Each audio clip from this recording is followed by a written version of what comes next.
Hey guys, Bergs here from the Casual Athlete, and it's time for Zero Tackle Tips for round 21. Business end of the season, let's get it on. We're at Go Media Stadium for the first game of the round between the Warriors and the Tigers, and in this one, the Warriors come in on a 6 game winning streak against the Tigers, and there's been a bit of talk about the Tigers during the week, shopping players to the Super League.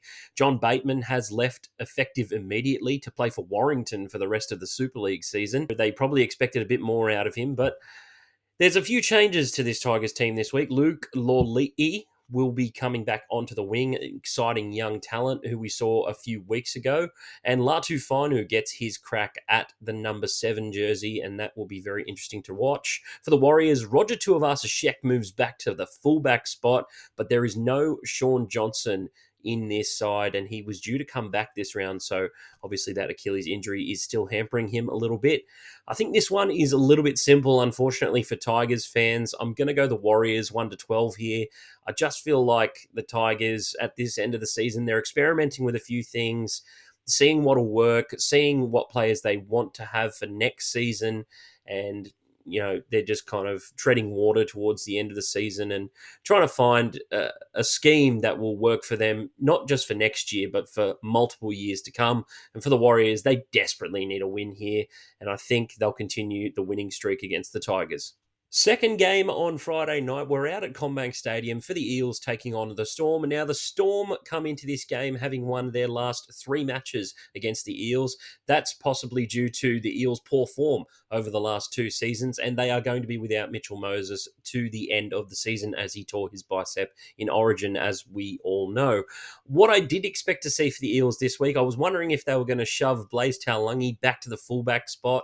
Unfortunately, he is still going to be playing in the centres with Gutho, possibly seeing out the rest of the season at fullback, and I think it'll be his last couple of games at fullback, possibly in his career.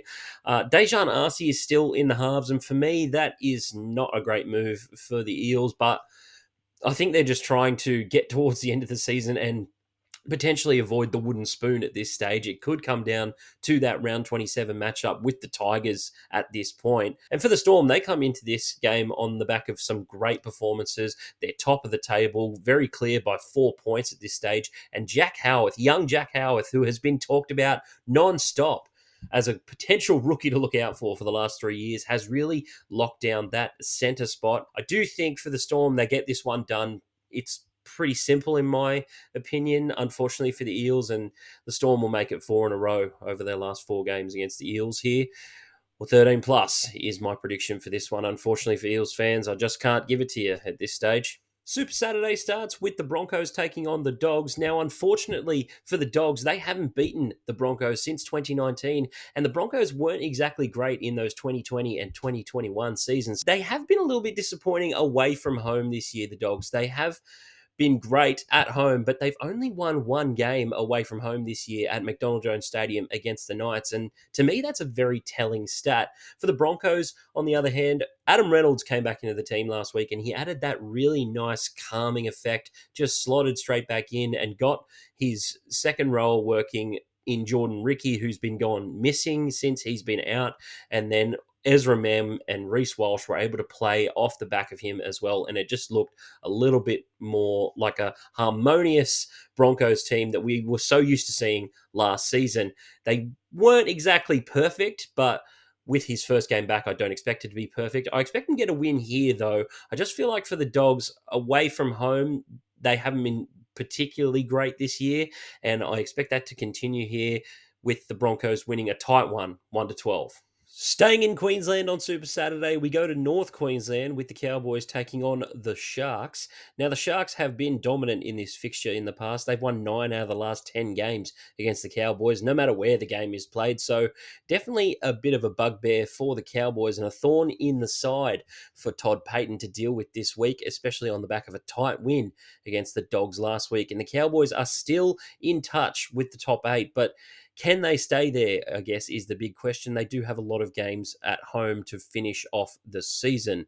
For the Sharks, without Nico Hines, I thought they did particularly well 2 weeks ago. Braden Trindle really stepped up, and young Liam Eisen will be making his NRL debut this week at the fullback spot. I thought maybe Kyle Iro would step back into that role and they would just have Sifa Talakai move back to the centres, but they've back to young Eisen, and we'll see how he shapes up this week. But I feel like the Cowboys get a win here. I do expect it to be tight 1-12, but I just feel like this Sharks side, they're really up and down. They're very difficult to tip, don't get me wrong, but I feel like the Cowboys are surging into the back end of this year. Their defense is much stronger than it was earlier in the season, and they still have the attack to put you away, but they must shut down the back four or centers and winger pairings for the Sharks. Saturday night presents a huge game with the Roosters taking on the Sea Eagles at Allianz. Now, the Roosters, very interestingly, have only won one game against teams currently sitting in the top eight.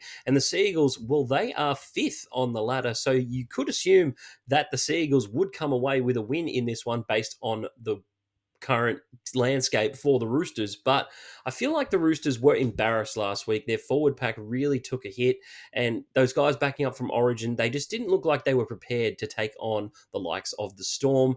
But I gotta say, for this Sea Eagle side, their attack has gotten so hot of late. They've put up 30 plus points in their last two fixtures, and Tom Trbojevic is looking great back at fullback.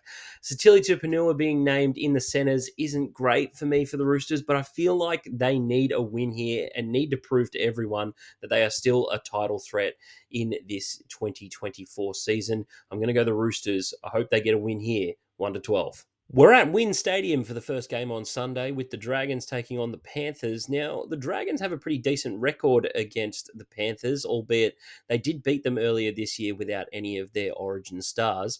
I think for the Dragons, they had a week off, which always helps, and the team coming off a bye have been pretty successful this year. And the Panthers, you could say they got out of jail last week, but it paid dividends with them being able to rest all of their origin stars and get the 2 points against the Dolphins.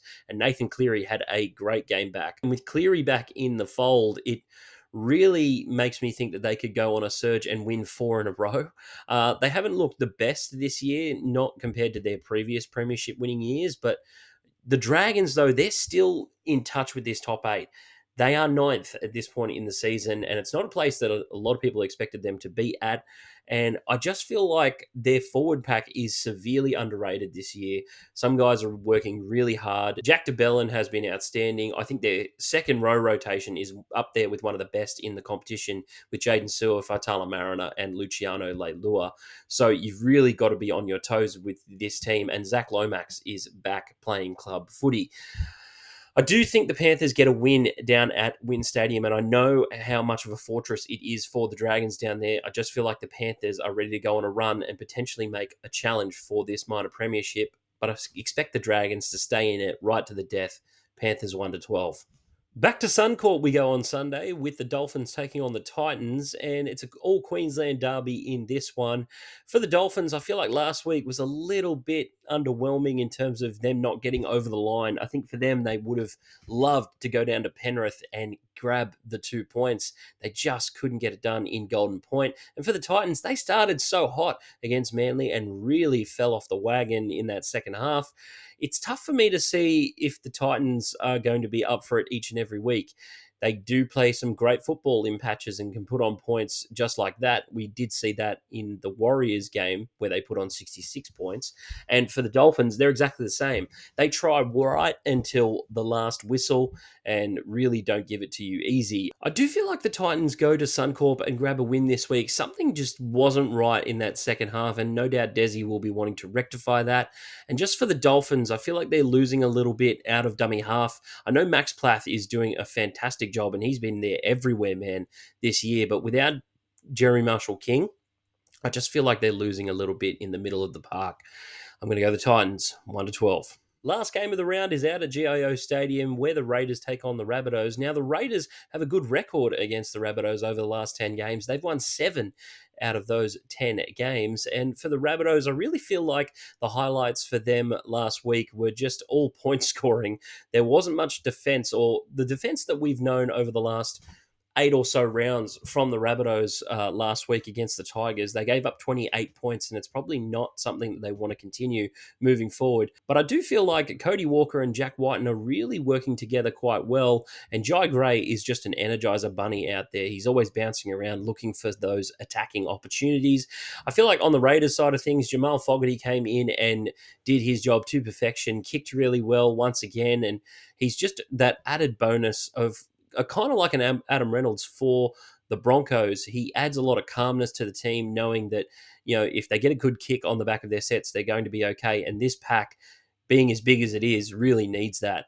I just feel like the Rabbitohs, though, are poised to go down to GIO. It hasn't been a great stadium for the Raiders this year, and I feel like the Rabbitohs can go down there and sneak a win away from the Raiders, who are possibly going to lose touch with this top 8. I'm going to go the Rabbitohs 1-12.